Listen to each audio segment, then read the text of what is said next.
somatória em N de φn de R2, φn estrela de R1 é a mesma coisa que somatória em N, né, de φn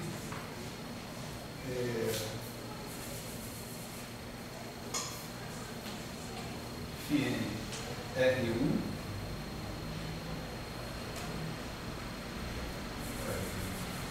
R2 φn R1, é isso? É isso que a gente tem escrito ali. Então, somatória em N de φn é 1, né?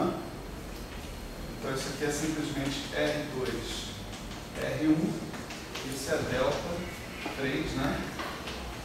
De R2 menos R1. De modo que a gente encontra uma equação diferencial que esse propagador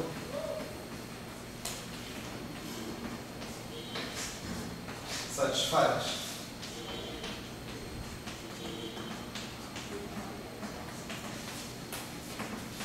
E aqui cortado, delta 4. Então, o que vai fazer? Separa. Delta de T2 menos T1, delta 3 de R2 menos R1. Certo? Então, essa equação do propagador é exatamente uma equação conhecida, né, para objetos que a gente conhece como funções de Green. Tá certo? O propagador mostra nessa equação que ele é a função de Green do operador que aparece na equação de Schrödinger. Tá certo? Ele é a função de Green do operador que aparece na equação de Schrödinger. Então, assim, as coisas, as funções de Green, elas são responsáveis, né, justamente, em geral, por exemplo, no eletromagnetismo, né, pela propagação, né, das soluções em questão. Vide, né, potenciais de Lennart vista, né, e várias outras funções de Green que a gente pode vir a encontrar por aí, né? Então aqui não foge a regra. A gente tem um objeto, que é o propagador, um objeto que tem a responsabilidade de construir a solução no tempo T2 a partir da solução no tempo T1. Esse objeto é uma função de Green, de fato. É uma função de Green do operador que caracteriza a equação diferencial pela qual o sistema obedece, né? Que é a equação de Schrödinger.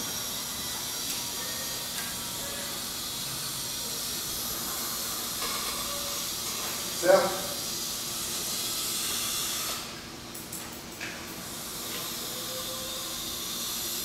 Bom,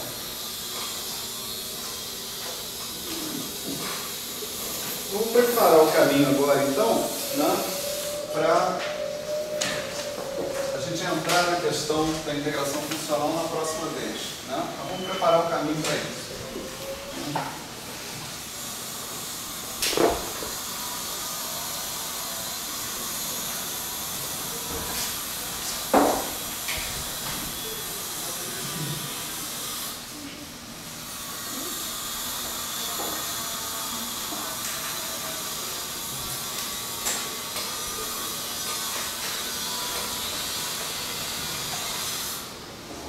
Bom, está bastante claro, pelo menos da construção que a gente fez, né, sobre o operador de evolução temporal, que o operador de evolução temporal, ele obedece...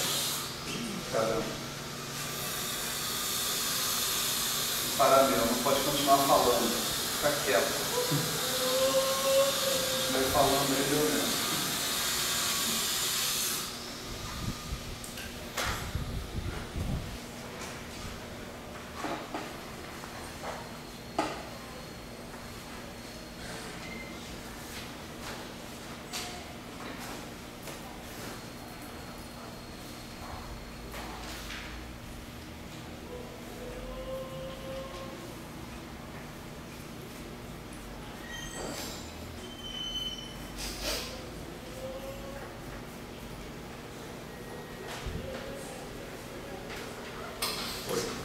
15 minutos. O operador de evolução temporal, do jeito que a gente construiu, né, ele satisfaz isso aqui, ó, né? U de T2, T1, ele é igual a U de T2, T0, por exemplo. Vamos chamar de T2, T0.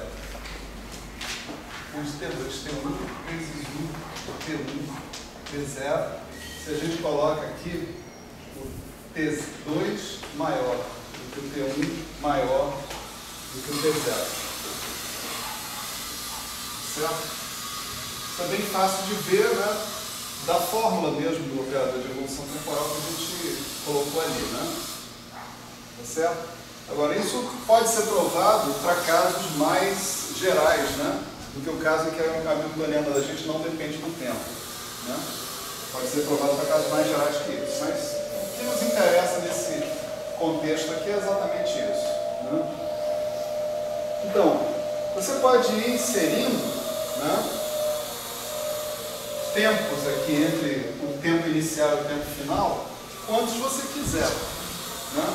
Em particular, você pode pegar o seu intervalo de tempo, T2 menos T0, dividir em N pedaços, tá certo?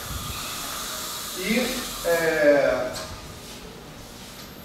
considerar essa relação do U de T2 T0 particionado para cada um desses subintervalos que você tem aí, né? Então, por exemplo, se você fizer isso, vai chegar nisso aqui, olha, U de T2, vamos dizer T1, ele fica U de T2, T alfa N,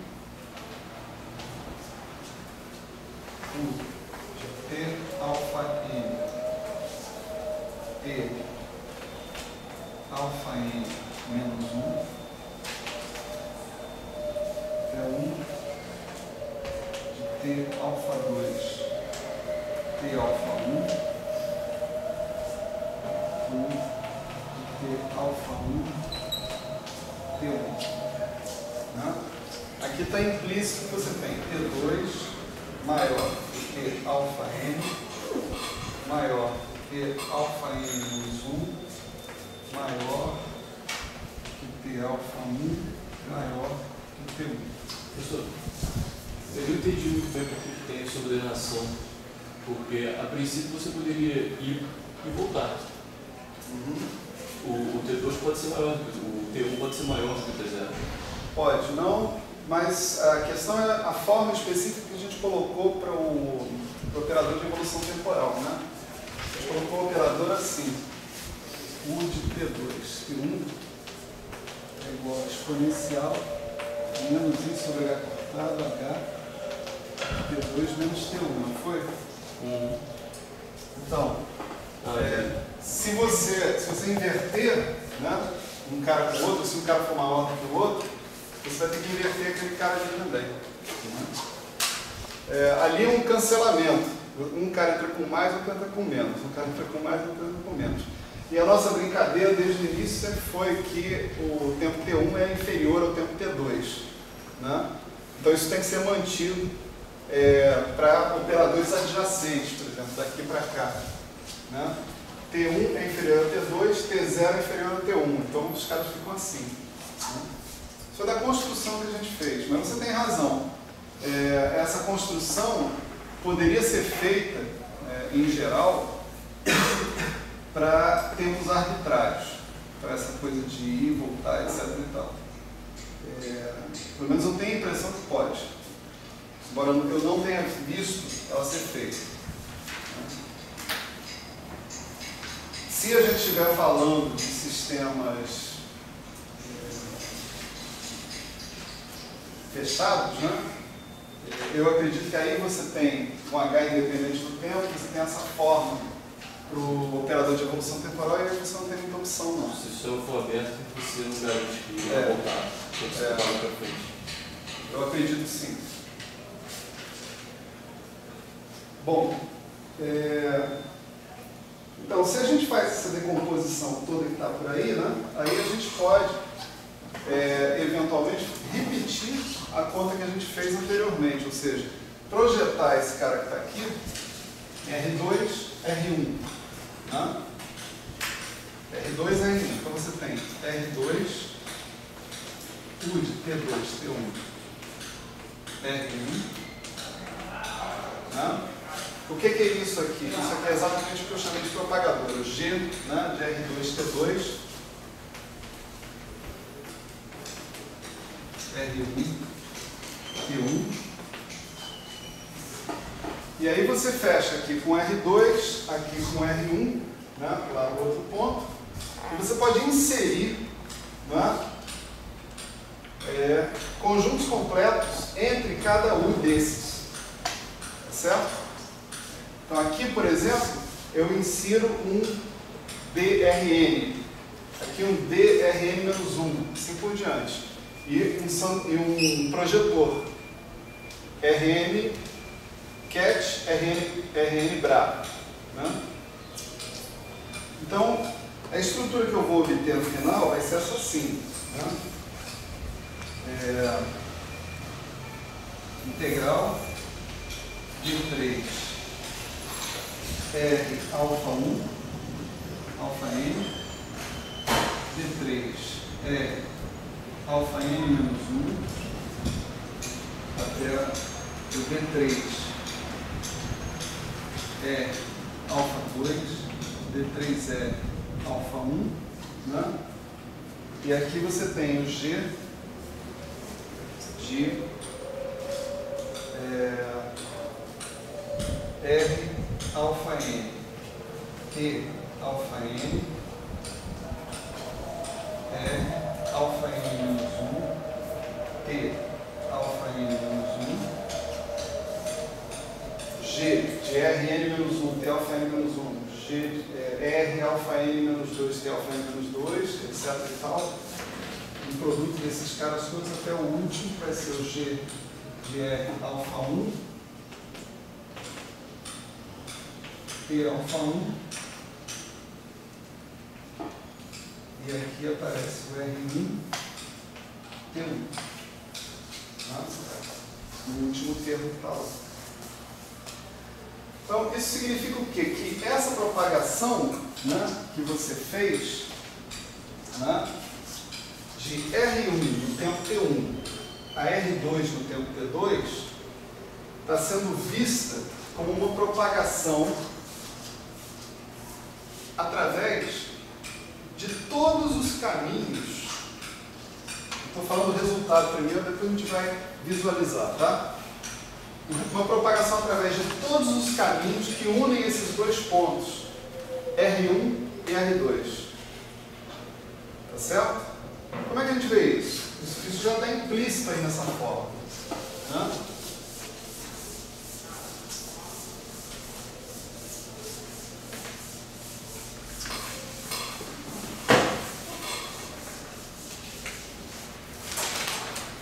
Está implícito aqui é o seguinte. Você sai de R1, T1 e vai para R alfa 1, T alfa 1. Tá certo? No tempo T alfa 1. O tempo T está fixo. Mas o R alfa 1 não está fixo. Você está integrando sobre todos os R alfa 1. Vamos usar uma descrição unidimensional, né, dessa história. Então você está aqui com o ponto R1 e isso aqui é no tempo T1, né? Esse aqui no tempo T alfa 1. Certo? No tempo T alfa 1, a propagação pode ser para cá, ou pode ser para cá, ou pode ser para cá, ou pode ser para cá. Por quê? Porque você está considerando todas essas alternativas ao integrar sobre elas. É certo? Você pode propagar o seu sistema de R1 para um certo R alfa 1, ou para outro R alfa 1, ou para outro, dependendo de qual é o cara da integral que você está considerando. Vamos escolher um, né? Vamos eliminar todos esses e escolher um deles. Então, eu estou falando de uma das contribuições da primeira integral. Né? Aí vamos para a segunda integral. A segunda integral está aqui, T alfa 2, né? Aqui tem o R alfa 1, aqui tem o R alfa 2. Né? Então, no tempo T2, Eu tenho todas as possibilidades para R alfa 2 também. Vamos escolher uma contribuição. Por exemplo, essa daqui. Então a propagação se deu daqui para cá. Tá certo? O tempo T3, o tempo T4, assim por diante, até você chegar, né, no ponto R2, e esse aqui não está sendo integrado, assim como esse aqui não estava. Esse ponto é fixo. Os únicos pontos que estão sendo integrados são esses pontos intermediários. O que é que você conseguiu aqui? Você conseguiu uma coisa assim. Isso aí é uma contribuição daquela expressão dali. Outra contribuição poderia ser essa aqui, ó.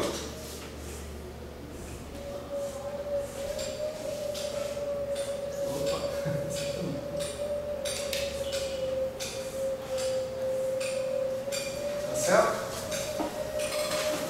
Esse é um processo de integração. O processo de integração faz com que você fixe a cada momento um R alfa 1, um R alfa 2, um R alfa n menos 1. Tá certo?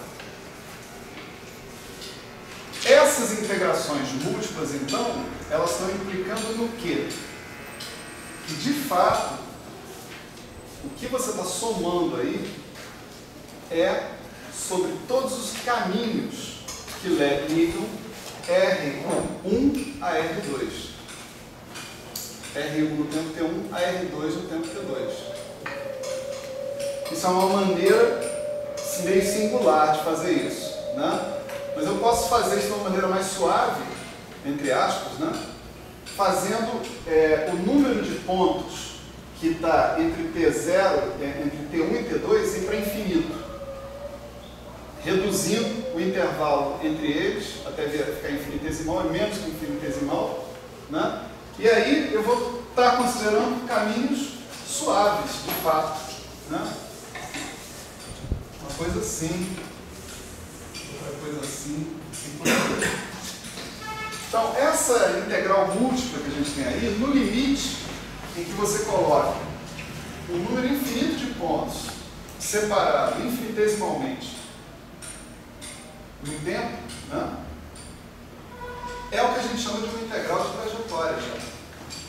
Ainda não está com a notação toda da integral de trajetória nem nada, mas ela já é autenticamente uma integral de trajetória. No limite em que você coloca esses infinitos pontos infinitesimalmente separados ali dentro, no meio.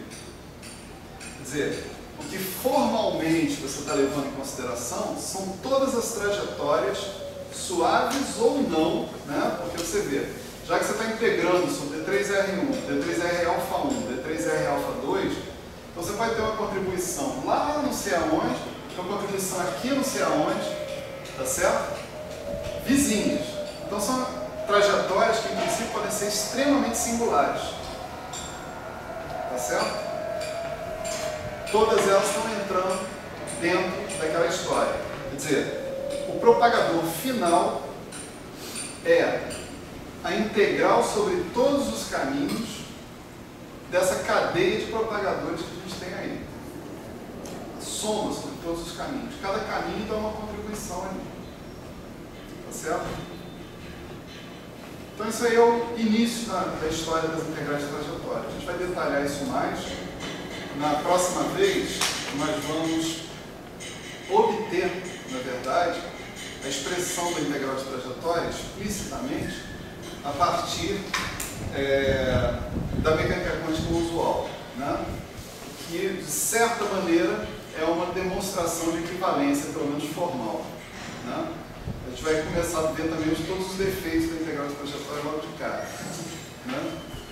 Mas é interessante ser apresentado os defeitos também para não ficar com muita fantasia, né, em cima do negócio, né?